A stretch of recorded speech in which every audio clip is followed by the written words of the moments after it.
Preparei essa apresentação, né, pensando justamente que nós vamos ter um público variado, certo? Então, eu vou dar algumas explicações teóricas, ok? Primeiramente, todo mundo está vendo a minha tela aqui?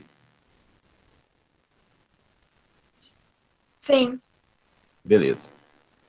Então, a gente vai começar a apresentação fazendo umas explicações teóricas e depois a gente vai conversando um pouco mais aprofundadamente sobre esse tema. Né? Meu nome é Pedro, sou professor do UniBH, como a Amanda já me apresentou, né? Muito obrigado, Amanda, pela apresentação. Atualmente também faço doutorado na UFMG, estudando os efeitos do metamorfismo de temperatura ultra alta, não no orógeno Araçuaí, no orógeno Brasília, né, na NAP Socorro Guaxupé. E, inicialmente, né, gostaria de agradecer pela oportunidade de estar aqui falando com vocês, né, ter sido chamado para fazer essa palestra. Vou tentar fazer uma explicação de forma mais didática possível, para a gente poder ir acompanhando, tá?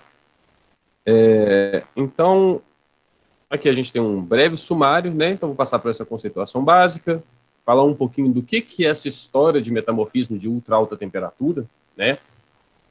Não sei se todo mundo aqui está acostumado, já ouviu o termo, sabe o que é, ok? Eu discutir um pouquinho sobre os processos ambientes tectônicos e passar para o nosso estudo de caso, né? No orógeno do Araçuaí e o que acontece ali na Serra do Caparaó, ok? Então, pessoal, para a gente poder começar falando sobre metamorfismo de ultra alta temperatura, né, vale a gente conceituar algumas coisas mais básicas da petrologia metamórfica, certo? Que são o conceito de facies metamórfica, ok? Essa definição, originalmente, ela já abarca, né, o conceito de equilíbrio químico, ok? Para uma dada composição de rocha, que vai ser representado pelo quê? Vai ser representado por uma associação de minerais, ok? Então, rochas com uma dada composição, em um dado ponto do campo de pressão e temperatura, vão apresentar uma composição mineralógica que vai representar aquele equilíbrio, né, o equilíbrio termodinâmico para aquelas condições onde elas se encontram, ok? Então, dentro dessa definição, a gente tem aqueles campos, né, que a gente conhece da petrologia, o campo do xisto verde, do xisto azul, eclogito, anfibolito e por aí vai. Então, basicamente, cada um desses campos foi definido para associações de minerais em equilíbrio, ok? Que, naquele espaço de pressão e temperatura, representavam etapas da evolução metamórfica de uma rocha. Beleza? Desse conceito deriva o conceito de paragênese mineral, que são justamente os minerais que vão marcar, né, esses campos de equilíbrio, ok? Então, se eu tenho uma paragênese mineral, o que eu tenho? Eu tenho minerais que, para um dado campo de pressão e temperatura, são estáveis entre si. Se eu mudar as condições de pressão e temperatura, esses minerais podem reagir e formar novos minerais que vão ser estáveis nessas novas condições. Certo? Esse conceito é um pouco diferente do que a gente muitas vezes usa no dia a dia, né? Como assim? Quando eu vou falar da composição, por exemplo, de um gneiss, né? Vai falar de um gneiss, a gente vai falar que ele tem granada, biotita, plagioclásio, cafeodspato, quartzo. Eu estou falando dos minerais que compõem uma associação mineral ou uma assembleia mineral, vamos dizer assim, naquela rocha, ok? Não necessariamente esses minerais vão estar marcando um campo específico de equilíbrio, certo? Para eu poder falar, então, de paragênese mineral desse meu gneiss, eu teria que pegar os minerais que, em outras condições de pressão e temperatura, poderiam reagir para formar novos minerais. Ok? Estou explicando isso agora porque isso vai ser um pouco importante para a gente mais para frente. Tá? Então, pessoal, entrando um pouco na nossa pergunta central, ok? O que é essa história de metamorfismo de temperatura ultra alta? Né? De onde surgiu, de onde veio, para onde vai isso? Certo? Bom, esse termo se refere a uma subdivisão do metamorfismo de faces granulito, ok? Que é tido no espectro das faces metamórficas como a face metamórfica de mais alta temperatura, certo? Para pressões intermediárias ali a moderadamente altas, ok? Então, quando a gente está falando de metamorfismo de temperatura ultra alta, nós estamos falando de condições extremas de temperatura que podem ser atingidas pela crosta, ok? Excluindo, obviamente, como a gente está falando de metamorfismo, a gente está excluindo os contextos ígneos, ok? Uma intrusão de um gabbro, uma intrusão de um diorito pode chegar muito mais que esses 900 graus que eu estou falando aqui. Seria o limite do metamorfismo de temperatura ultra alta, ok? Então, pela nossa definição atual, quando a gente está falando de metamorfismo de temperatura ultra alta, estamos falando dessa faixa do metamorfismo acima de 900 graus e que chega até a transição de fase, ok, da silimanita para a cianita, certo? Originalmente ele foi definido de uma forma um pouco mais restrita, mas como a gente sabe, né, na ciência as coisas vão evoluindo, ok? E conforme mais e mais dados vão se somando ao arcabouço da literatura sobre tipos de metamorfismo, as coisas vão caminhando, ok? Então aqui nós temos um diagrama clássico de faces metamórficas, ok? E todo mundo que já viu alguma coisa de metamorfismo em geologia geral, ou todo mundo que já fez uma petrologia metamórfica já deve ter visto, né? Então a gente vem aqui da face zeólita, xisto verde, anfibolito, até chegar no granulito, certo? Então, o nosso assunto de hoje, metamorfismo de temperatura ultra alta, ele começa a partir daqui, a partir dos 900 graus, e vai até essa reta, nessa curva que separa o campo onde eu tenho silimanita estável, ok? É nesse pedaço aqui, o campo que eu tenho cianita estável, beleza? Nesse diagrama fica um pouco melhor de ver, né? Porque ele pega condições um pouco mais extremas em termos de pressão também, para a gente poder separar, né? O UHT, que é Ultra High Temperature Metamorphism, metamorfismo de temperatura ultra alta, cai nesse campo aqui, então. Ok? Então, tá, beleza. Alguém foi e definiu algo chamado metamorfismo de temperatura ultra alta, mas por que que isso é, de alguma forma, diferente do metamorfismo granulítico convencional? Qual que é a diferença? Bom, a primeira coisa que eu quero dizer para vocês nesse sentido é o seguinte: existe uma gradação, ok? Não existe um salto. De repente eu tenho granulito, e de repente, pum, eu cheguei no metamorfismo de temperatura ultra alta. Não. Então tem uma gradação, tem todo um espectro de temperaturas, pressões que vão chegando, do campo do granulito convencional até metamorfismo de temperatura ultra alta. Okay? Mas, porém, quando nós estamos no metamorfismo de temperatura ultra alta, nós vamos ter algumas coisas características. A primeira delas, né, se a gente está falando de rochas, de petrologia, que a gente pode pensar são os minerais. Né? Os minerais que vão aparecer nessas rochas, eles vão ser diferentes de um granulito convencional. Ok? Muitas vezes. Tá? Então, primeiro ponto é que nós temos paragêneses minerais características. É claro, como a gente viu lá na definição de paragênese mineral, isso vai depender do tipo de rocha, portanto, da química da rocha. Ok? Então, isso é uma definição importante para o metamorfismo. Se eu tenho um mármore e um basalto, submeto os dois às mesmas condições metamórficas, eu não vou ter os mesmos minerais nas duas rochas. Certo? Tudo depende da rocha. A gente tem que pensar na rocha como um sistema químico. Né? Ela tem aquele monte de elementos que vão propiciar formar um mineral ou outro. Ok? Aí a gente entra num problema nessa questão das paragêneses, que é: será que a gente tem a preservação dessas associações minerais de pico normalmente? Será que a gente tem sempre? Será que a gente nunca preserva? Vai conversar sobre isso. Né? E uma outra forma da gente determinar se uma rocha atingiu condições de temperatura ultra alta ou não são cálculos termodinâmicos. Ok? Então, muitas vezes, né, durante a graduação em geologia, a gente tem disciplina de termodinâmica, né? Então a gente vê aquelas energia livre de Gibbs, entalpia, entropia, e a gente se pergunta, poxa, mas para que isso serve, né? Para que eu vou usar isso algum dia na geologia? Bom, quando a gente está trabalhando com petrologia metamórfica, muitas vezes o pessoal da ígnea também, a gente acaba usando esses conceitos, né, e algumas técnicas da termodinâmica para resolver problemas de geologia, ok? Então, nós podemos encontrar as condições de temperatura e pressão às quais uma rocha foi submetida, através do que a gente chama da terrobarometria, ok? Eu vou explicar um pouquinho sobre isso mais para frente, através de técnicas de modelagem termodinâmica, certo? Mas aí também fica uma pergunta para a gente aí pensando, né? Será que a composição do mineral que formou no metamorfismo lá a 900 graus, ela vai ser mantida quando esse mineral resfriar para 600 graus? A gente vai pensar sobre isso, ok?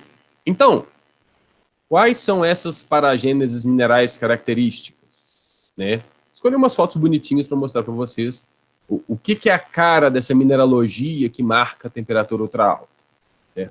Então, uma das mais clássicas, né, uma que normalmente as pessoas procuram quando estão estudando terrenos de ultra alta temperatura, essa paragênese safirina, que é esse mineral azulzinho aqui, e quartzo, ok?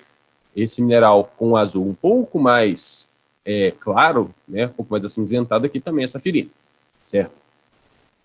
Por que essa paragênese é especial? Né?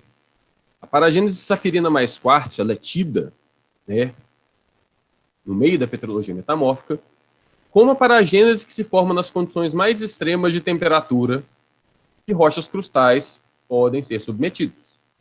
Ok? Então, o que isso implica? Né? Isso implica que, se sua rocha tem a composição condizente com a formação desses minerais para condições acima de 900, 950 graus Celsius, e ela efetivamente formou e preservou, você tem um bom indicador de que você está tratando de um terreno metamórfico de temperatura ultra alta. Esse M que eu coloquei aqui no final da sigla é de metamorfismo, tá? Só para vocês não estranharem, ok? É sempre que eu tiver, então, safirina mais quartzo, eu tenho metamorfismo de temperatura ultra alta, aquela rocha foi submetida, nem sempre por um motivo, ok? Quando a gente vê lá na mineralogia, né, que a gente estuda sobre soluções sólidas, certo? Que nós temos cátions que substituem na estrutura dos minerais, ok? Essas mudanças de elementos químicos nos minerais, elas acarretam mudanças nas propriedades físicas, ok? Uma das propriedades físicas que pode mudar é o campo de pressão e temperatura em que aquele mineral é estável, ok? No caso da nossa amiga safirina aqui, ó, quando nós começamos a ter uma maior proporção de ferro 3 entrando na estrutura desse mineral, ela começa a admitir pressões mais elevadas e admitir temperaturas um pouco menores, ok?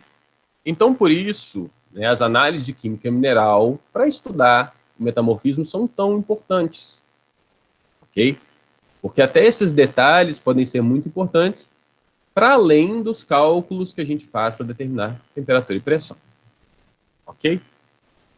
Outra paragênese que pode dizer para a gente que a nossa rocha chegou a condições de temperatura ultra alta, paragênese espinélio ou hercinita, né? Falo espinélio no sentido da solução sólida espinélio-hercinita, tá? Mas muitas vezes é a própria hercinita, que é um espinélio de ferro e alumínio, ok?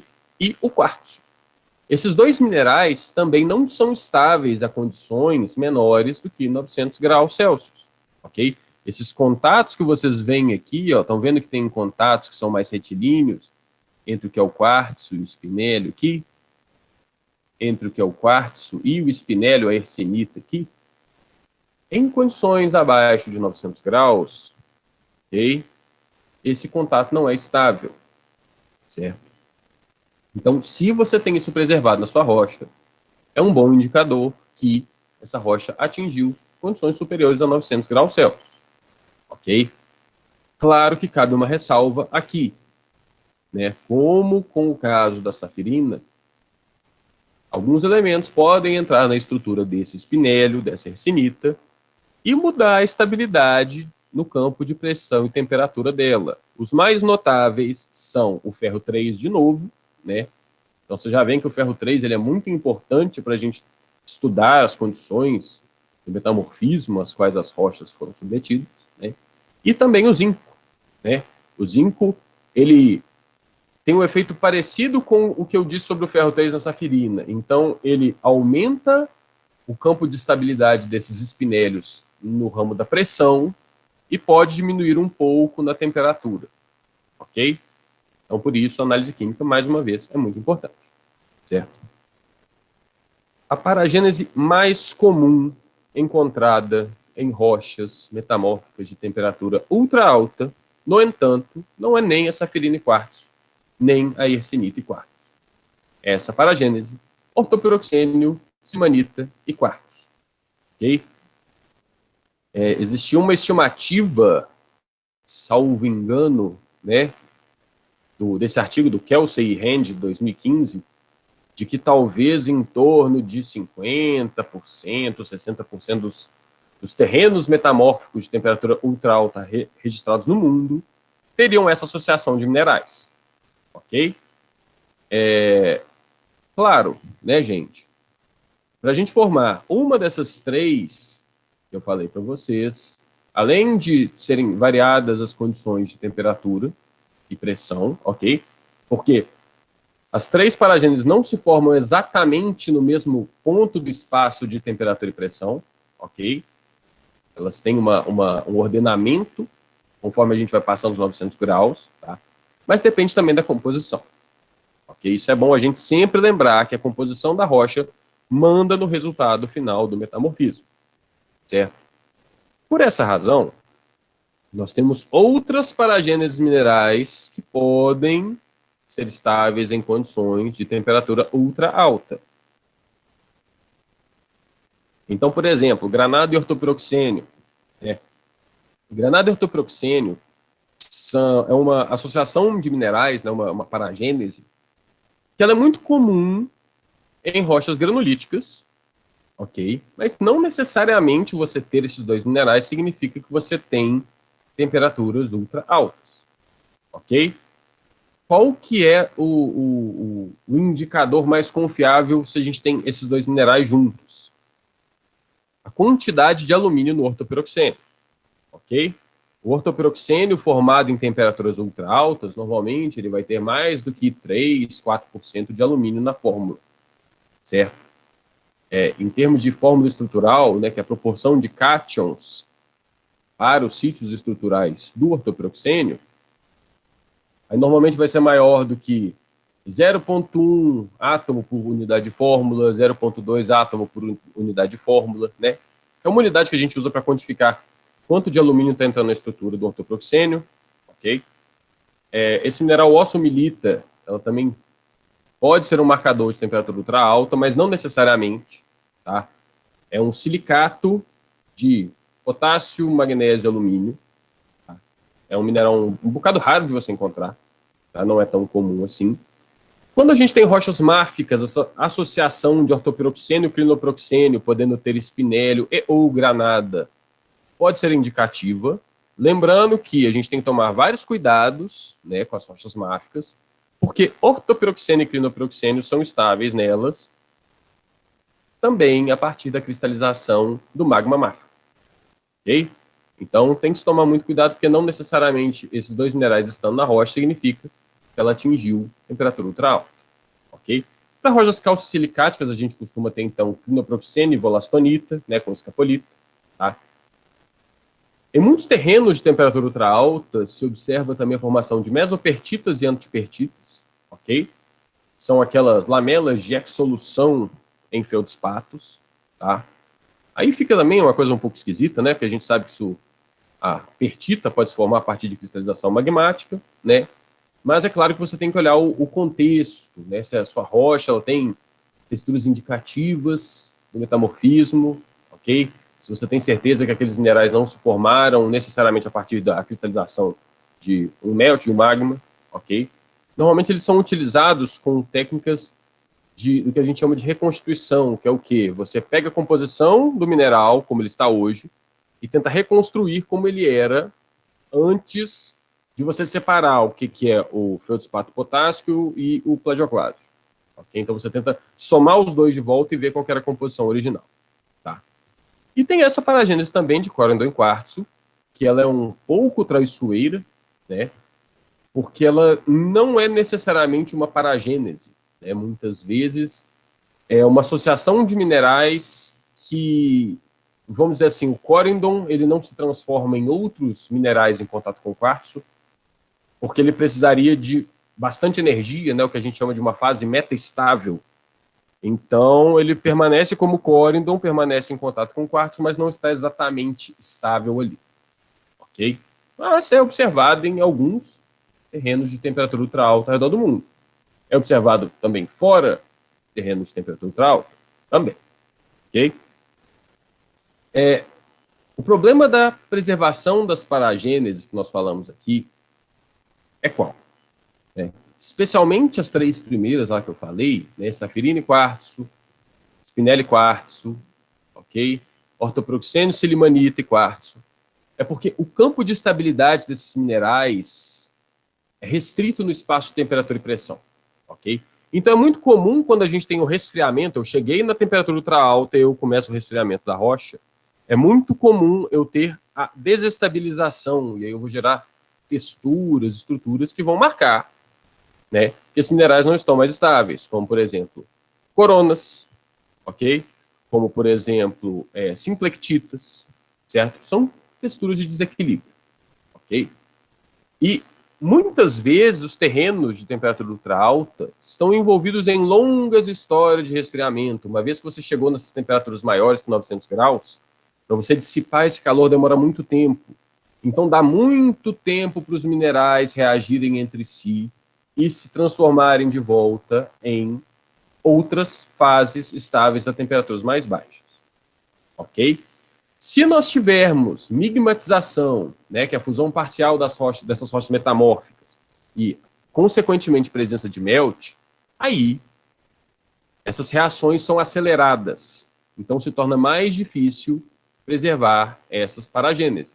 Como muitos terrenos de temperatura ultra alta são também terrenos onde você tem migmatização, a gente vê que muitas vezes uma região pode ter sido submetida a temperatura ultra alta, mas o registro dos minerais foi completamente apagado. Ok? Então, algumas texturas de desequilíbrio, né, nós podemos ver essas coronas que eu falei aqui. Ok? Então, eu tenho um cristal de safirina, certo? E ele está cercado, né, por silimanita e corindon, ok? E a gente tem ainda aqui na bordinha, né, esse mantozinho de ortoproxênio, que estão, esses três minerais, ortoproxênio, a silimanita e o corindon, estão separando a safirina do quartzo, ok? Professor, então, esses minerais, esses três minerais podem ter se formado a partir da reação por causa da desestabilização da safirina com quartzo? Sim. Ok? É muito provável, né? Algumas vezes dá até para ver em amostra de mão, como é o caso, por exemplo, né, desse núcleozinho de ortoproxênio, que aí você tem, então, uma corona de crinoproxênio, uma corona de granada, né? Tudo isso para poder separar o ortoproxênio do plagioclase. Ok? Claro, não são só as paragêneses minerais que vão ajudar a gente a determinar se o metamorfismo foi de temperatura ultra alta ou não, ok? Para isso a gente tem a termobarometria, né, que tem vários métodos clássicos, ok, que utilizam pares de minerais para poder calcular temperatura e pressão, certo? Nós temos métodos termobarométricos que fazem correção dos termômetros clássicos para alguns elementos mais imóveis, como é o caso do alumínio e ortoproxênio, ok? Nós temos a termometria de elementos traços, que basicamente você vai ver quantidade de elementos que não são tão abundantes na estrutura desses minerais, né, rutilo, zircão, para poder ver qual que é a temperatura que aquele mineral chegou, vou explicar isso melhor daqui a pouco, tá? Nós temos também o modelamento termodinâmico, ok? Nos métodos inverso e direto, certo? Mas, para eu não ficar falando grego aqui, né, sei que muita gente, se ouviu falar pouco, vou dar uma explicação breve do que é cada um desses métodos, ok? Então, gente, quando eu estou falando de métodos clássicos, ok? O que eu tenho, né? Pesquisadores fizeram experimentos em laboratório para poder determinar os parâmetros termodinâmicos, né, das reações entre dois minerais. Então, eu peguei, por exemplo, granada e biotita, certo? Então, eu pego granadas e biotitas, às vezes produzidas a partir de minerais naturais, mas em composições bem conhecidas, bem controladas, ok? Coloco num aparato, né, onde esses minerais vão poder reagir enquanto eu aumento a pressão e a temperatura, e eu verifico como que os meus parâmetros termodinâmicos vão mudando, ok? Com isso, eu consigo definir uma curva que define o comportamento desses minerais ao longo do espaço de temperatura e pressão, ok? Muitas vezes, eu vou utilizar um par de minerais para determinar a temperatura e um conjunto de minerais, né, para poder determinar a pressão. Eu consigo fazer o raciocínio análogo da temperatura para a pressão também, ok? Essas reações, elas são regidas, né, nesses experimentos pelas equações fundamentais da termodinâmica, ok? Nós temos uma dessas equações aqui, envolvendo a energia livre de Gibbs, tá? Que é um parâmetro que determina se a sua reação entre os minerais ela é espontânea ou não, ok? Se uma reação é espontânea, então, para aquelas condições de pressão e temperatura, ela pode acontecer naturalmente. Se ela não for espontânea, ela precisaria de energia externa para poder acontecer, então, em sistemas naturais, considera-se que ela não acontece. Certo? Então, para os métodos clássicos, nós utilizamos parâmetros empíricos, ou seja, determinados por meio de experimentos, e a observação dos sistemas naturais, né? Então, eu tenho esses minerais em contato em rochas de tais regiões, de tal parte do meu orógeno, e aí você vai, né, calibrando esses seus termômetros e barômetros. Ok? A termobarometria corrigida, ela utiliza uma ideia parecida, tá? Só que como a gente pode ter perda de informação, porque esses elementos que a gente vai utilizar na termobarometria clássica, né, muitas vezes é o ferro e magnésio, nessas reações desses minerais, que vai reger o nosso padrão de comportamento ao longo do campo de temperatura e pressão, ok?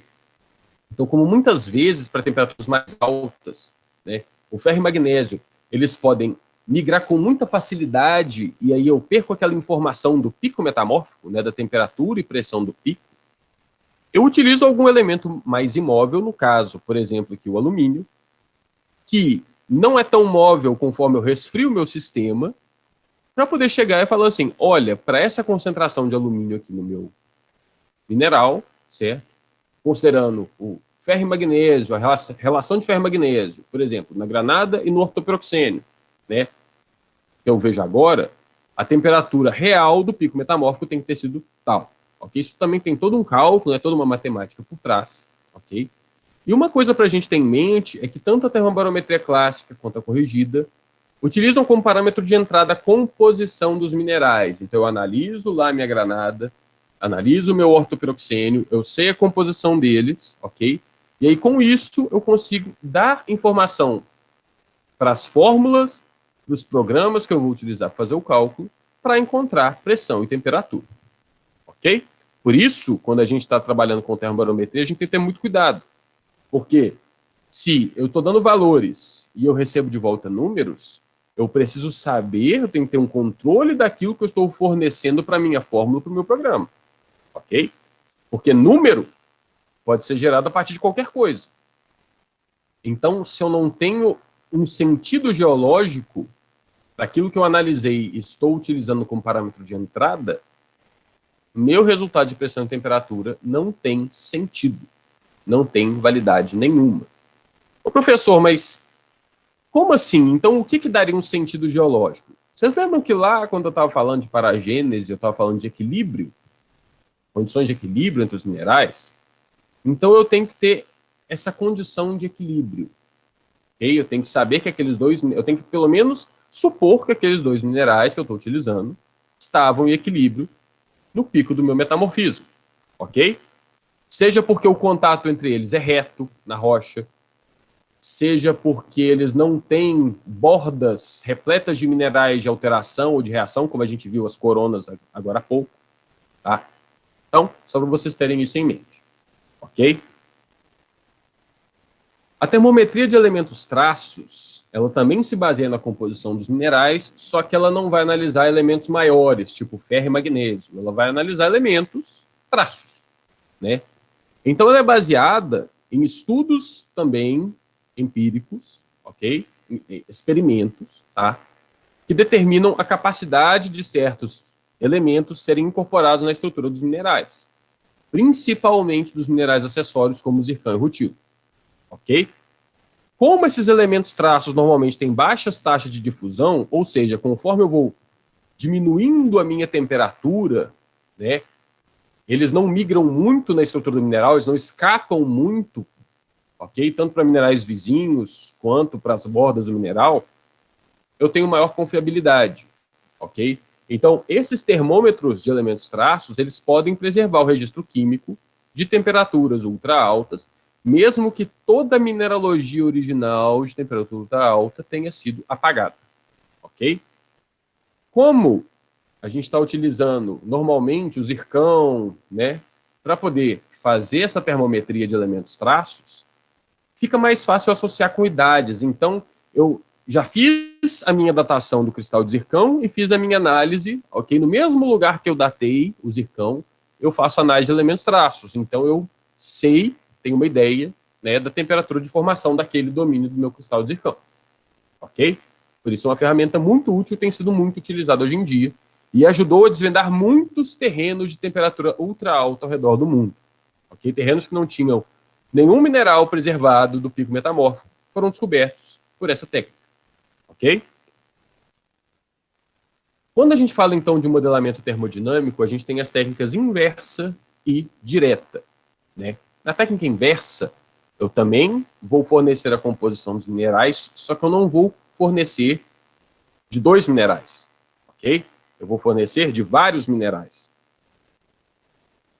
Mas como assim, professor? Eu vou fazer 200 análises de piroxênio e colocar as 200 lá? Não, não é isso.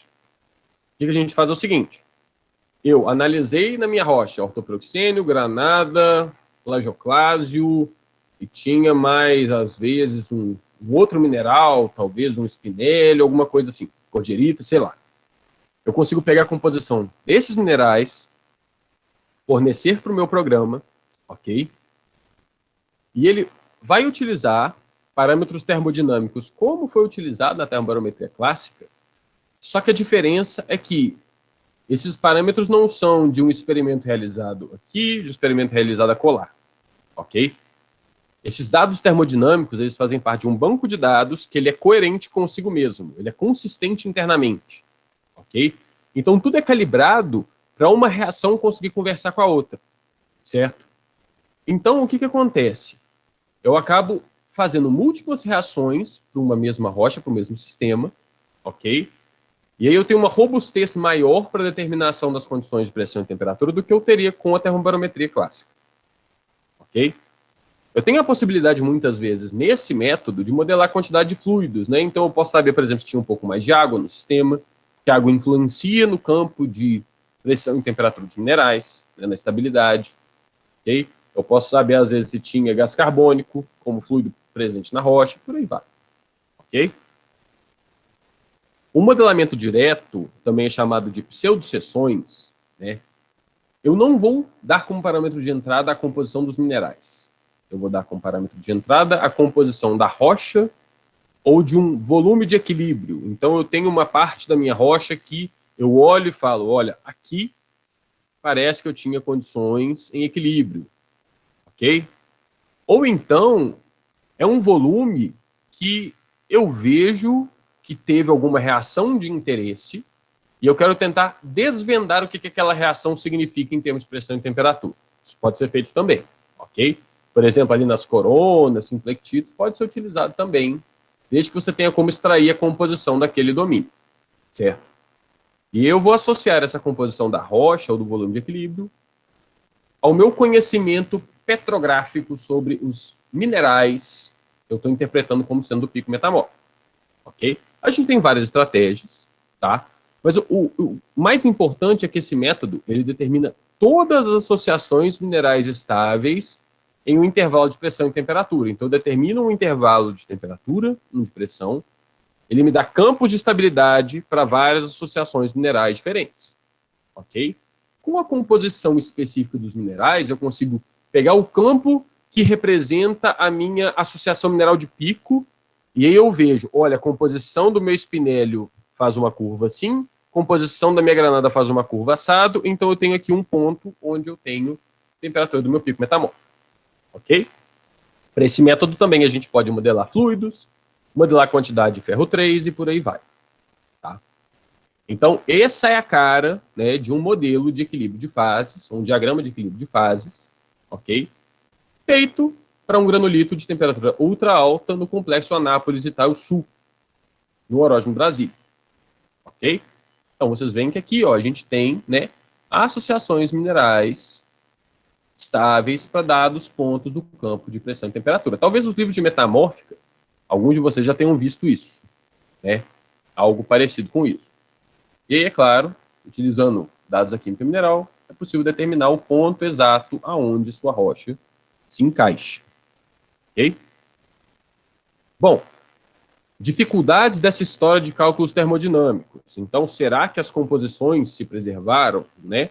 Vocês podem imaginar que se os minerais têm problemas para se preservarem, a composição também vai ter problemas, ok? As reações que transformam os minerais são basicamente reações químicas, certo? Então, os principais sistemas de cátions que a gente usa para determinar pressão e temperatura, que são sistemas ferro-magnésio, né, as trocas entre ferro e magnésio, elas têm difusão muito acelerada, né? A migração dos cátions é muito intensa em condições de temperatura ultra alta, ok? Então, durante o resfriamento, a composição dos minerais vai mudar muito facilmente para esses elementos, ok? Dependendo da temperatura, eu posso ter difusão também de elementos menores e traços. Isso pode atrapalhar a utilização de alguns termômetros, ok? Para aqueles termômetros que a gente falou, né, zircônio, rutilo, titânio, zircão, nem tanto esse é o problema. O problema é a partir de quando que o elemento foi incorporado na estrutura do mineral, ok? Se eu tiver o melt, né, o melt, que é o material fundido, ok, o produto da fusão, eu acelero a velocidade de troca desses cátions, desses elementos, e aí eu bagunço ainda mais as minhas composições, ok? Quando eu falo de ex-soluções, entra naquela história que eu estava falando do feldspato, só que isso pode servir para outros minerais, como por exemplo, espinélios, né, a hercinita, ela pode se desmembrar entre uma hercinita com uma composição X e lamelas de magnetita, né? E aí isso bagunça um pouco a composição. Aquele mineral ele não vai ter a composição do pico metamórfico mais. Ok? Posso ter entrada de água posterior e por aí vai que pode bagunçar as composições. Ok? Uma coisa para a gente lembrar, gente, é o seguinte. Para eu ter reações de retrometamorfismo, ok?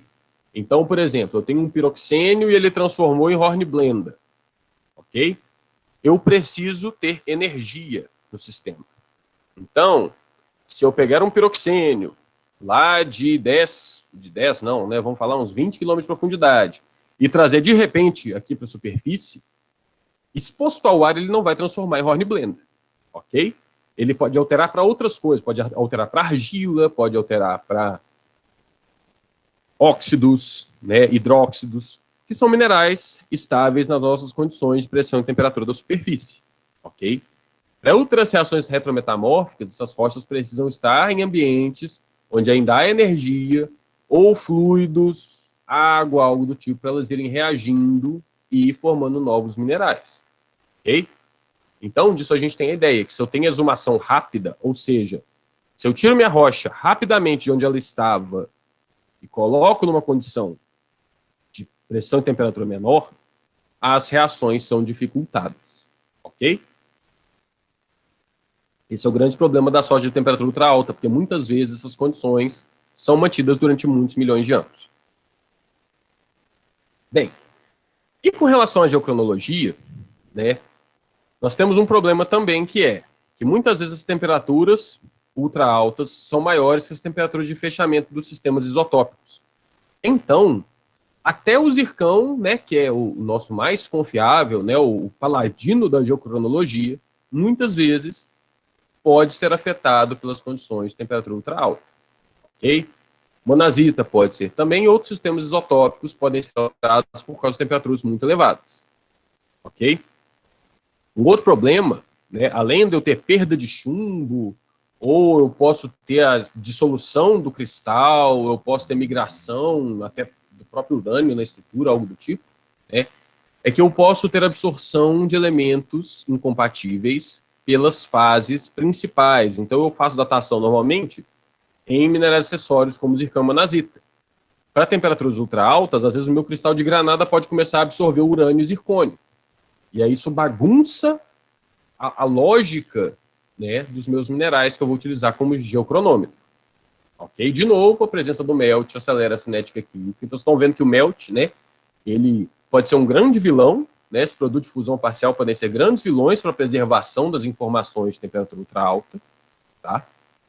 E eu posso ter também múltiplos eventos de cristalização desses minerais, né, do zircão, por exemplo, de solução, crescimento, recristalização de borda, que vão gerar múltiplos registros e, por sua vez, um espalhamento das idades.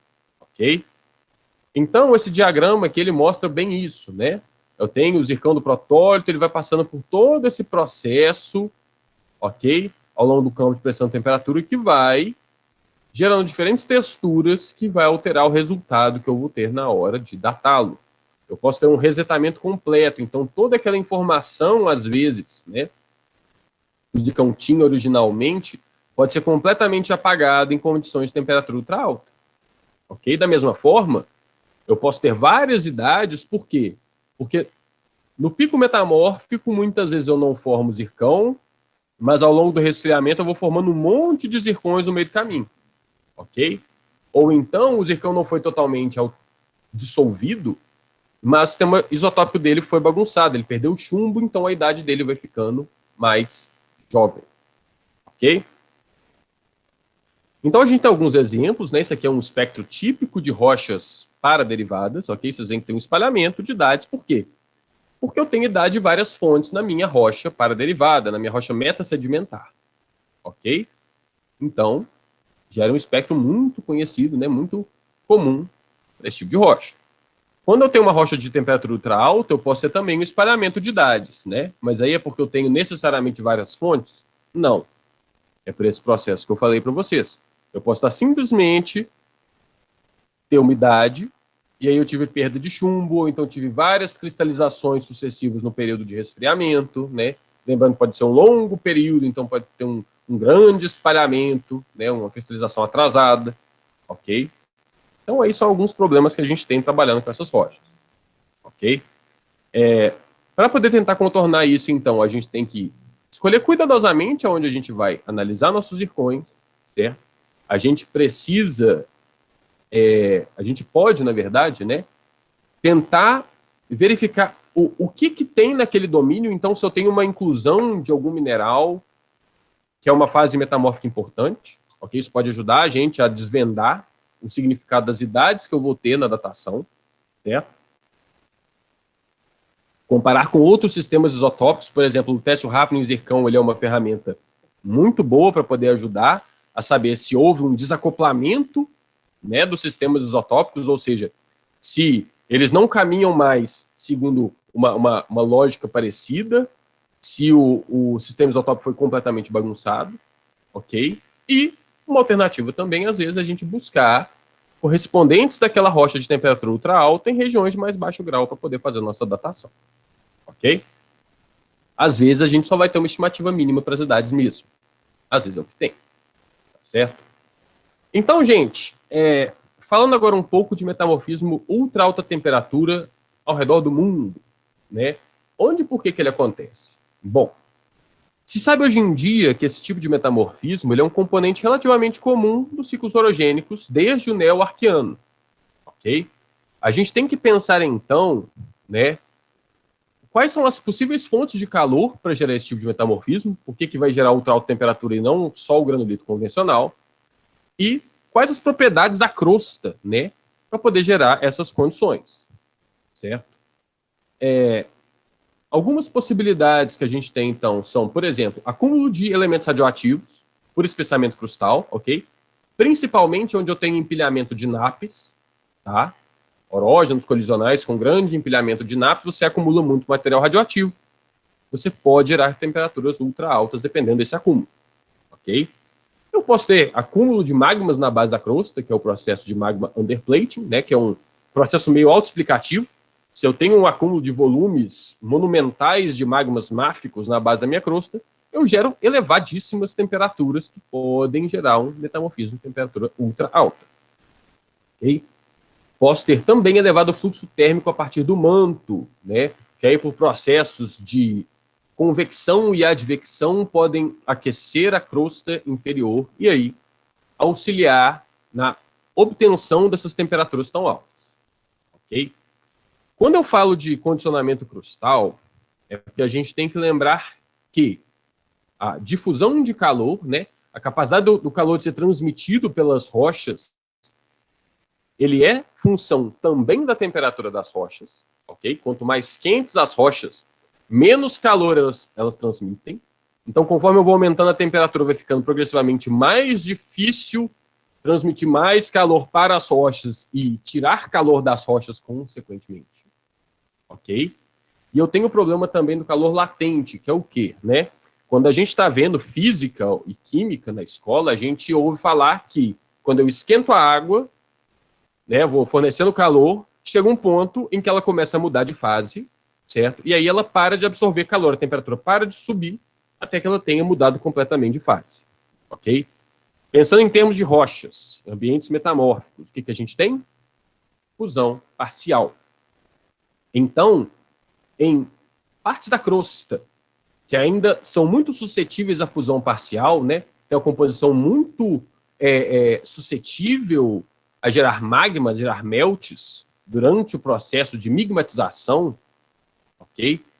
É muito difícil eu chegar em temperaturas ultra altas. Por quê?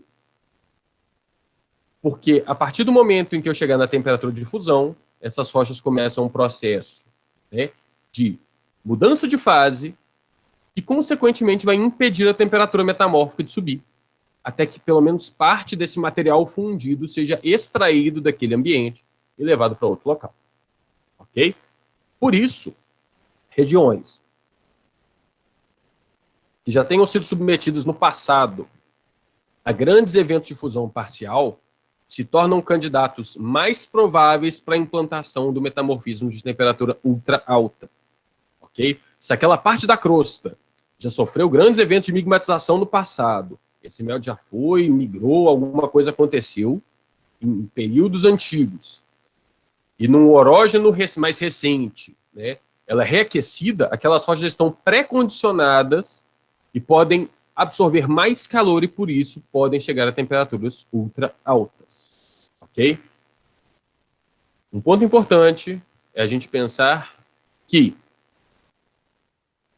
por causa dessa questão da difusividade térmica, eu posso manter o calor por longas escalas de tempo, ok? Mas isso também vai depender de aonde esse meu metamorfismo de ultra alta temperatura se insere, ok? Por isso a gente tem que falar do contexto geotectônico, tá? Atualmente, né, muito se discute o ambiente geotectônico onde se insere o metamorfismo de temperatura ultra alta, ok? Então nós temos exemplos tanto em orógenos acrecionários, ok? Relacionados, né? Foi relacionado durante muito tempo, quase que exclusivamente, esse tipo de metamorfismo à zona de retroarco, ok? Então, se tinha a ideia de que como você estava num contexto de subducção e você tinha uma superextensão, né, da sua litosfera continental, gerando bacia de retroarco, você geraria condições o suficiente para poder atingir temperaturas muito elevadas E aí, durante o fechamento orogênico, você teria condição de preservar aquele registro de temperatura ultra alta, ok? Hoje em dia se sabe que não necessariamente você precisa ter uma zona de retroar, ok? Você tem outros exemplos que são no contexto que se chama de janela de placa, ok? Que envolve o quê? Né? Você pode ter tanto um rompimento da sua placa em subducção, ok? Em profundidade, que aí permite uma ascensão astenosférica que aquece o seu orógeno por baixo e pode levar à geração de temperaturas ultra altas, quanto você pode ter também uma janela de placa num contexto onde a astenosfera já está elevada e emitindo grandes quantidades de calor para a litosfera, que é o caso da subducção de dorsais oceânicas, ok? Então esse também é um contexto muito peculiar, né? Alguns pesquisadores apontam que nesse tipo de contexto você gera pares, né? Um cinturão pareado de ultra alta temperatura próximo dessa zona da janela de placa, associado a zonas de alta pressão, que são características de ambiente de subducção, ok? Você pode ter também metamorfismo de temperatura ultra alta em orógenos colisionais, certo? Por causa do acúmulo de grande quantidade de materiais crustais, ok? E por consequência de materiais radioativos, que vão gerar grande quantidade de calor, ok? Se você tiver mecanismos, né, de fluxo de calor acelerado em ambientes orogênicos, né, fluxo de calor, às vezes, das porções inferiores da sua crosta, né, ao longo do seu orógeno, você pode ter também, né, uma difusão de temperaturas que podem levar a atingir temperaturas ultra altas, ok? E é claro, né, independente se é um contexto ou outro, se você tem a sincronicidade com grandes eventos de plutonismo márfico, né, por que márfico? Porque vai gerar magmas com mais alta temperatura, né, que são esses eventos de magma underplating, aí você pode ter também condições para gerar temperaturas ultra altas no seu metamorfismo. Ok? Bom, passando agora para o nosso estudo de caso. Ok? Nosso estudo de caso se insere no contexto do orógeno Araçuaí, né, e foram estudadas rochas que estão situadas hoje no que a gente conhece como Serra do Caparaó, né, que tem o terceiro pico mais elevado do Brasil, que é o Pico da Bandeira, com 2.980 ou 2.892 metros, algo assim. Tá. Então, quando eu falo de orógeno Araçuaí, né, estou falando de um contexto geotectônico particular, certo? É um orógeno confinado do Neoproterozoico, ok? Onde nós temos uma bacia precursora com um setor mais no extremo norte, né, que não teve geração de crosta oceânica, e um setor a sul, que teve geração de crosta oceânica, certo? Tanto é que nós temos registros de ofiolitos, ok? E a evolução desse orógeno, ela se dá nos estágios, que a gente conhece como estágios pré, sim, tarde e pós-colisional, ok? O estágio pré-colisional, então, compreendido nessa faixa de tempo, 630 a 580 milhões de anos, corresponde às também bem conhecidas super suítes magmáticas do orógeno Araçuaí, né? G1, G2, G3, G4 e G5. O estágio pré-colisional, então, se relaciona com a super suíte G1.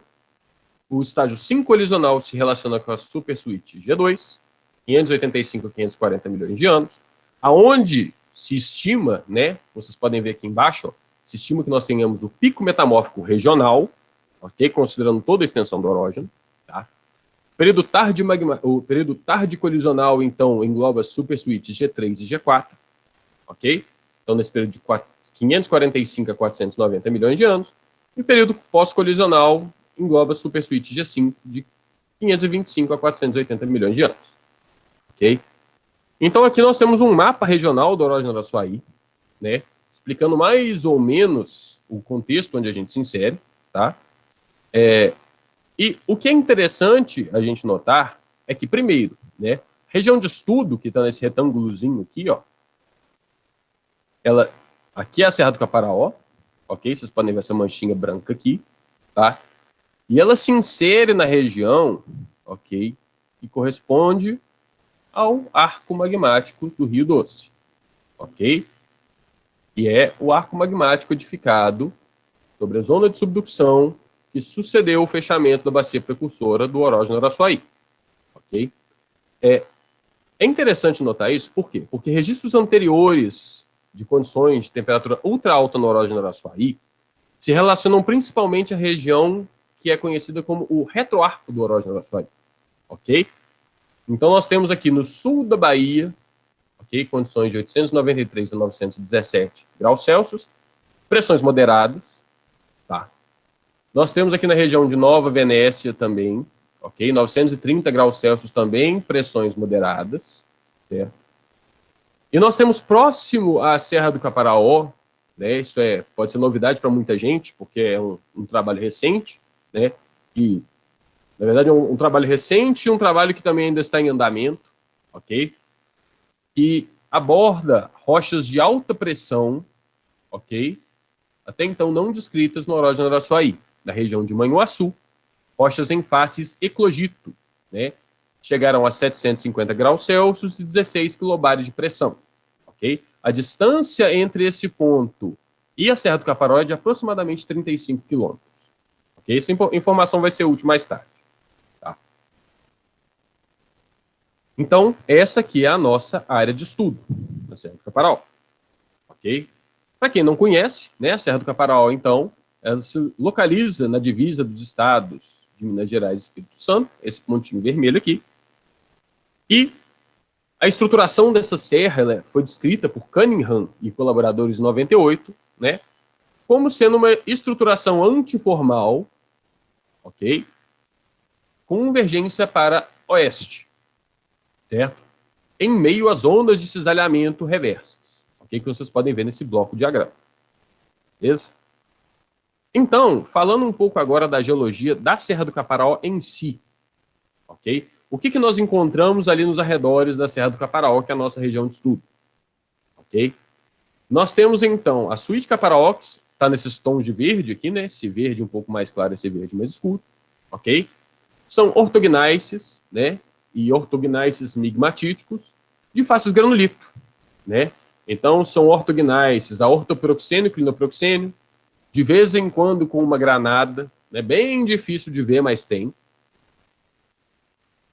Tá? Datados do Paleoproterozoico, ou seja, né? Nesse caso, né, o Paleoproterozoico eu estou falando de idades riacianas, ok? 2,1, 2,05 bilhões de anos. A oeste da serra, né, nós temos então sequências metasedimentares, são chamadas localmente de grupo Andrelândia, ok? Que, pela determinação, né, de idades de proveniência sedimentar, elas teriam idade aproximadamente ali do Neoproterozoico, ok? Nós temos as supersuítes G1, pré-colisional, e G2, sincronisional, Neoproterozoicos, ok? Então, nessas coresinhas de rosa aqui. E nós temos, ao longo da Serra do Caparaó, as rochas que são do nosso interesse, né? São esses migmatitos granatíferos, migmatitos com granada. Por que é interessante, né? Por que são interessantes essas rochas com granada? Porque muitas vezes a gente utiliza a granada para fazer nossos cálculos de pressão e temperatura. E por isso foram os alvos desse estudo, tá? Então nós temos dois tipos, né? Migmatitos com hercinita, silimanita e granada, e migmatitos com ortoproxene e granada. Nesses migmatitos, né, nessas duas classes, a gente tem algumas rochas interessantes. Por exemplo, esses safirina, hercinita, silimanita, granada de atexitos. Tem a nossa famigerada safirina, né? O nosso mineral que em contato estável com quartzo, ok? Contatos estáveis com quartzo, definem metamorfismo de temperatura ultra alta, ok? Ah, professor, mas você falou que a composição também é importante. Beleza, sim. Né? Em termos de composição, elas não têm uma proporção tão alta de ferro 3, né? Relativamente baixa. Então, o campo de estabilidade com relação à temperatura ultra alta está garantido para esses minerais. Okay? Calculando as condições de temperatura e pressão para essa rocha, né, através da modelagem inversa, né, esse método Average Pressure e Average Temperature, né, nós chegamos, então, a temperaturas entre 1037 e 1082 graus Celsius, com pressões moderadas, 6,5 a 7 quilobares, ok? E temperatura de resfriamento nessa faixa de 658 a 717 graus Celsius, pressões entre 5,1 e 6,6 kilobares. Esse outro tipo de migmatito, né, com hercinita, silimanita, cordierita e granada, okay? A gente consegue ver outra paragênese característica, hercinita em contatos estáveis com quartzo, ok? Nem sempre o contato é estável, né? Às vezes a gente vê alguns minerais que se formam a partir da reação, como por exemplo essa cordierita separando, né, feldspato da hercinita, cordierita separando o quartzo da hercinita, tá? Mas nós temos contatos preservados, ok? Também são hercinitas com baixo teor de ferro 3, baixo teor de zinco, ok? Como a gente tinha conversado mais cedo. E definem uma faixa de temperatura para o pico metamórfico entre 903 e 983 graus Celsius, né? Pressões moderadas também, 6,2 a 7,4 kilobares. As condições de resfriamento também chegam nessa faixa de 714 graus Celsius, 814, pressões de 6,4 a 6,8, tá? E para essas rochas foi aplicado também o modelamento direto, né, modelamento de equilíbrio de fases, para poder verificar, né, se esses cálculos termobarométricos estavam condizentes. E as condições, vocês podem ver aqui, elas são muito parecidas, né? O pico metamórfico, então, a 1066 graus Celsius, 7,6 kilobares, ok? Para a rocha com safirina. A rocha com hercinita apenas 1008 graus, 6,6 kilobares, né? Uma estabilização final nessa faixa de 669 a 751 graus, pressões entre 5,8 e 6,1 kilobares. Ok? Então, esses aqui são os diagramas de equilíbrio de fase que nós produzimos no nosso trabalho, tá? Então, a gente pode ver, né, que tem os campos de estabilidade dos minerais. Os dois diagramas, se vocês forem notar por alguns campos, eles são muito parecidos, né? Porque a composição dessas duas rochas também é muito parecida, ok? E parece que essas rochas têm uma relação genética, né? Então, a consafirina seria a versão com menos melt, com menos produto de fusão parcial da rocha que só tem hercinita e quartzo. Talvez por isso a com hercinita e quartzo não tenha safirina. Okay? Para os migmatitos com ortoproxene e granada, então, nós temos alguns tipos notáveis, né? Os metatexitos, ok? A gente pode ver, então, que são rochas com ortoproxene e granada, tá? Às vezes com umas texturas meio esqueletais entre esses dois minerais. Nós temos diatexitos também, né? De novo, com ortoproxene e granada, às vezes com uma inclusãozinha de hercinita ou de rutilo aqui, né? Dá uma ideia para a gente de condições que essas rochas podem ter chegado, né? E outras rochas que, além de ter ortoproxene e granada, tem hercinita como fase livre também, né? Não só com inclusões nos cristais, ok? Então, também fizemos os cálculos termobarométricos para essas rochas, né?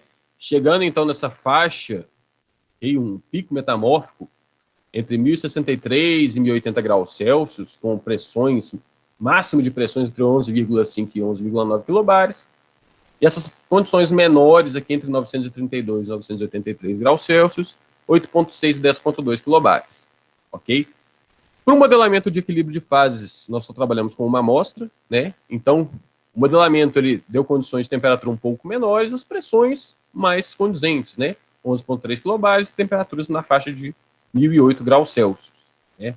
Foi possível, inclusive, rastrear as texturas, né, de desestabilização, fazendo esse caminhozinho para diminuição de temperatura, ok? Que marca, né, esse caminho metamórfico para essa rocha. Ok? Vocês podem ver, então, que tanto com os dados de alumínio e ortoproxênio, que foi o termobarômetro utilizado nesses cálculos, ok? Quanto com o modelamento de equilíbrio de fase, então a gente chega, né, nesse caminhozinho aqui. Certo? Significa que os dados estão conversando bem entre si.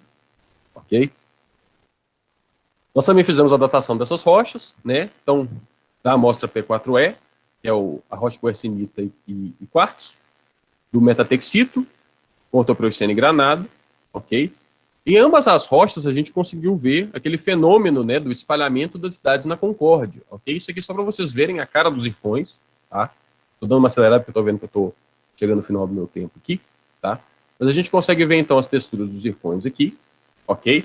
Só que uma coisa interessante é que essas texturas nem sempre refletiram, né, bem as idades. Então, às vezes, a gente tinha um núcleo que parecia, nossa, esse núcleo pode dar uma idade mais antiga, e não dava uma idade tão mais antiga assim, né? Às vezes, a idade era quase a mesma da borda, ok? E uma coisa interessante, né, a questão das razões tório-urânio, nessa rocha P03 em específico, nós temos vários zircões com essa razão maior que 1. Né? Normalmente se considera que o zircão só é metamórfico para rochas de grau baixo a moderado, com composição mais próxima ali do granodiorito, e o zircão metamórfico vai ter razão tório-urânio menor do que 0,1. Para essas rochas aqui isso não funciona. Né? Isso é muito comum em rochas de temperatura ultra alta, essa razão da maior que 1. Okay? Então nós podemos ver que para essa primeira amostra aqui, nós temos um grande pico de idades, ok? O espalhamento da concórdia existe, mas não é tão significativo, ok? Nós temos, então, um espectro de idades metamórficas nessa faixa aqui, 619 a 585 milhões de anos. Para a amostra P013, então, as idades metamórficas ficam nesse espectro, né, de 597 a 626 milhões de anos, mas a gente conseguiu pegar idades dos núcleos, né? Idades diferentes dessa idade do metamorfismo, que na outra não foi possível. Na outra amostra não foi possível. Ok? A gente vê que tem um longo espalhamento ao longo da concórdia. Ok? Possivelmente devido a perda de chumbo de zircões mais antigos, por causa da temperatura ultra alta. Múltiplos eventos de cristalização, às vezes mais perto aqui do pico metamórfico. São várias aquelas hipóteses que a gente tinha levantado no começo. Ok? Então, gente, fechando, né, a minha palestra aqui, ok? Algumas discussões com base nos dados que eu apresentei para vocês, né? Será que essas idades que se espalham, elas são por resetamento isotópico, cristalização prolongada ao longo do tempo, né? Zircões que cristalizaram ao longo do retrometamorfismo, da queda das temperaturas, ok? A gente tem uma idade estimativa mínima para a idade desse evento de ultra alta temperatura nessa faixa de 626 a 585 milhões de anos. E são idades que sobrepõem com as idades da supersuíte G1, que corresponde à supersuíte do estágio pré-colisional do orógeno do Açuaí, que por sua vez são as idades do arco magmático do Rio Doce. Ok? São idades mais antigas que o pico metamórfico regional. Tá? Então a gente tem uma dissociação. Será que esse evento de ultra alta temperatura tem algo a ver com algo antes da fase colisional do orógeno? Fica a ideia. Né? Esse tipo de zircão soccer ball, né, que são zircões euédricos, com um aspecto meio arredondado e autoluminescência, já tinham sido descritos nos trabalhos da Silva e colaboradores em 2002, para rochas da suíte Caparaó, e aparecem nessas nossas rochas, que, pela mineralogia, pelas características, são rochas que não fazem parte desses ortognáceos do embasamento. São rochas paraderivadas, são rochas derivadas do metamorfismo de rochas que eram rochas sedimentares. Ok? Então aqui nós temos uma tabelinha, né? Vou mostrar essa tabela bem rapidamente, mas só mostrando datações anteriores aqui, ok? Para a suíte Caparaó. Ok? Então nessa faixa, são na faixa das menores idades metamórficas que a gente encontrou, ok? Que batem com idades também do complexo Juiz de Fora, tá? Por sua vez, batem com as idades aqui da supersuíte G1, né, o arco magmático do Rio Doce, ok?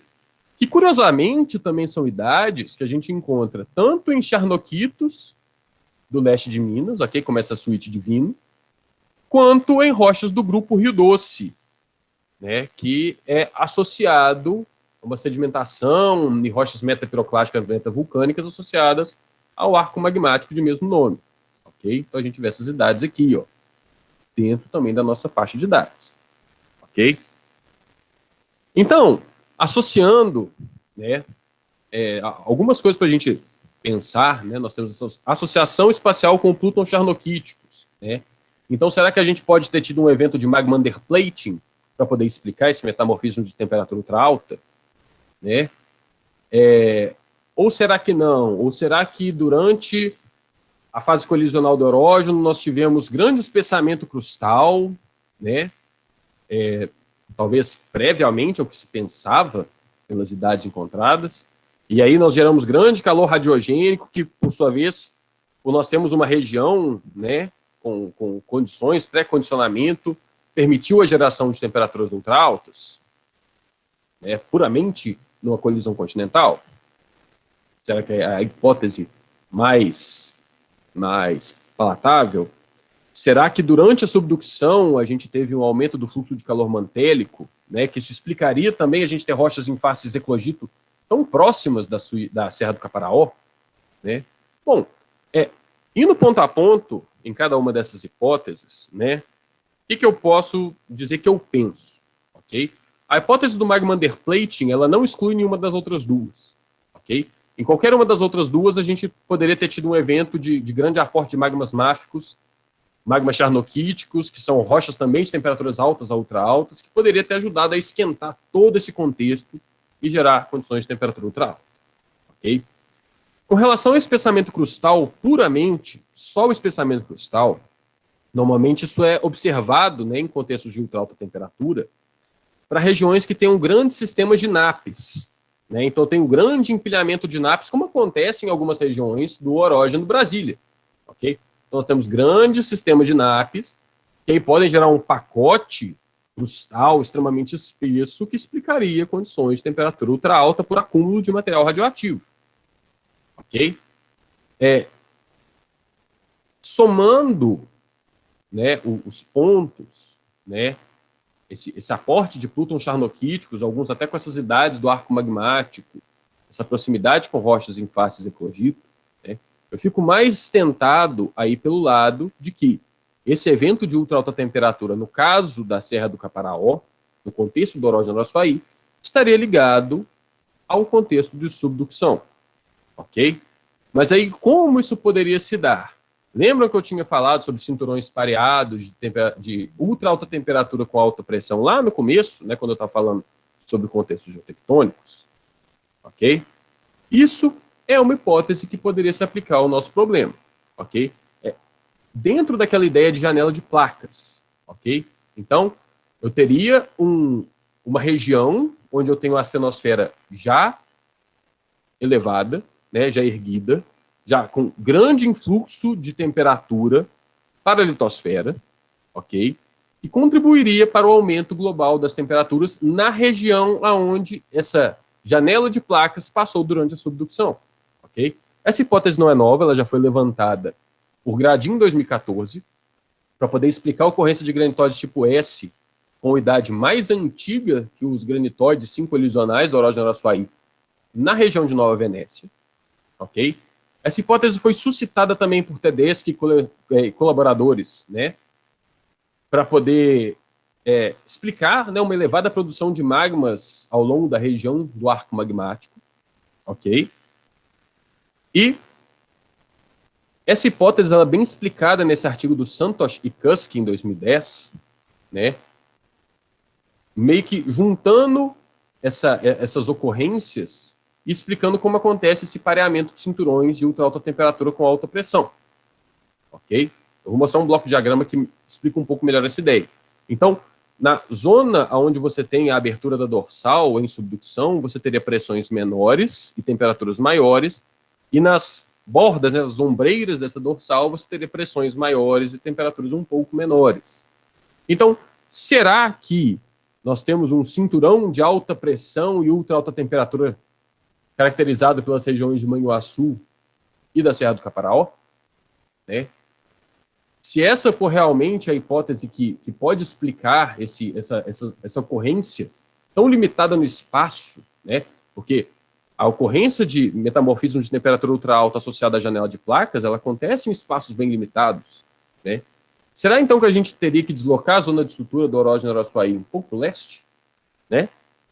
Então esse daqui é o bloco de diagrama, né, que eu mencionei, explicando essa questão, ok? Então aqui no centro, né, na zona da janela, nós temos temperaturas altas e ultra altas, e aqui nas ombreiras, né, nós temos as regiões clássicas de ultra alta pressão ou alta pressão associadas a temperaturas mais elevadas, ok? Bom, gente, estou finalizando por aqui a minha palestra, né, dizendo para vocês que a gente trabalha muito, às vezes, numa região e ainda fica muito trabalho por se fazer, ok? Nós ainda não sabemos, por exemplo, qual que é a correlação desses migmatitos da Serra do Caparaó com outras sequências parasedimentares.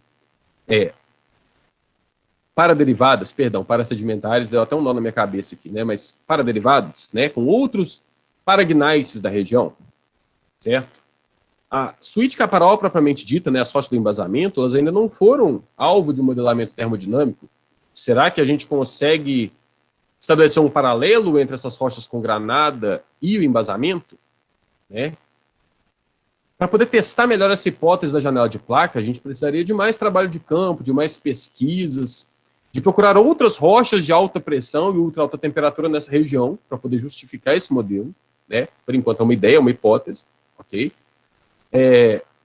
Pelos dados geocronológicos que nós fizemos, né, foi parte da minha dissertação de mestrado, né, não teve um aprofundamento tão grande na geocronologia, então ainda não foi possível determinar precisamente a idade do evento de ultra alta temperatura, aquelas idades metamórficas que eu falei, entre 626 e 585, né, dado que a gente pode ter perda de chumbo e perda de idades, né, diminuição da idade por causa da perda de chumbo, essas idades são idades mínimas, né, ainda não é exatamente a idade do evento de ultra alta temperatura, ele provavelmente é mais antigo do que isso, ok? Considerando que podem ser idades também de migmatização e etc., né, de cristalização, de melt, de leucossomas, essas idades do evento de ultra alta temperatura podem ser mais velhas, ok? Ainda não se tem uma determinação das idades do evento de alta pressão, certo? E, por fim, né, a gente ainda não tem um trabalho mais detalhado para poder determinar a história de resfriamento como um todo dessa região, desde a ultra alta temperatura até chegar na exumação final. Podem ser cenas dos próximos capítulos. Eu agradeço para vocês, né? Agradeço a vocês por terem assistido a apresentação, ok? Agradeço às instituições que permitiram que essa pesquisa fosse feita, né? Centro de Pesquisa Manuel Teixeira da Costa, a CAPES, FAPEMIG, CNPq e a CODEMIG, ok? Ao Parque Nacional do Caparaó, né? E ao ICMBio, com parte do Ministério do Meio Ambiente, por terem permitido a nossa pesquisa na região. Agradeço ao Student Chapter do UniBH por ter me chamado para poder fazer a palestra. E os laboratórios que contribuíram, pesquisadores que contribuíram com a nossa pesquisa, muito obrigado, né? Aos meus coautores que estão sempre prontos, né, para poder dar construtivas sugestões e ajudar a construir esse trabalho todo. E fico meu muito obrigado para vocês.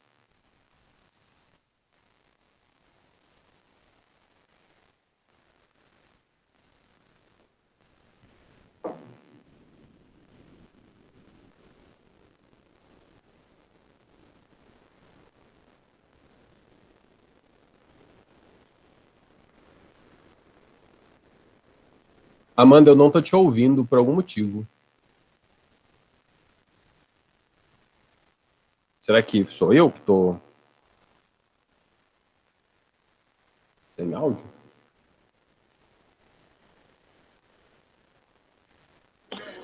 Amanda. Oi, tá me escutando? Agora sim, agora sim. Ah, sim. Bom, nós agradecemos demais, professor, pela palestra. Foi muito boa, muito explicativa, como sempre. E, de coração, a gente agradece muito. Então, pessoal, alguém tem alguma pergunta? E pode fazer, fiquem à vontade.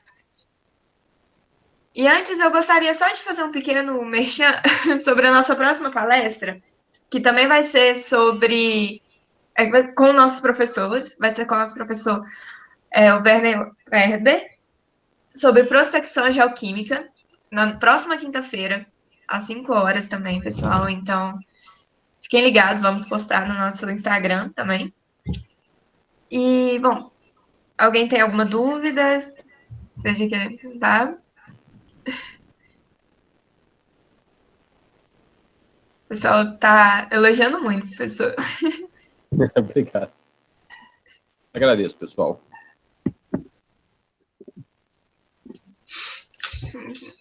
Bom, gente, eu gostaria de pedir para que vocês possam estar fazendo esse formulário de satisfação, por favor, porque é bom para a gente crescer cada vez mais, né? E, bom, já que não tem nenhuma pergunta, acho que é isso, né, galera? Essa palestra vai estar disponível no nosso canal no YouTube mais tarde, então, se vocês quiserem rever, só ir lá.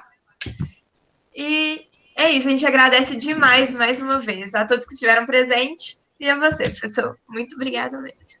Eu agradeço, pessoal, agradeço a oportunidade, agradeço a todos que assistiram a palestra, né? E é isso aí, estamos aí para qualquer dúvida, para qualquer sugestão, como sempre. E aguardo todos no começo do semestre, né? Estamos quase lá. Quase. Pois é.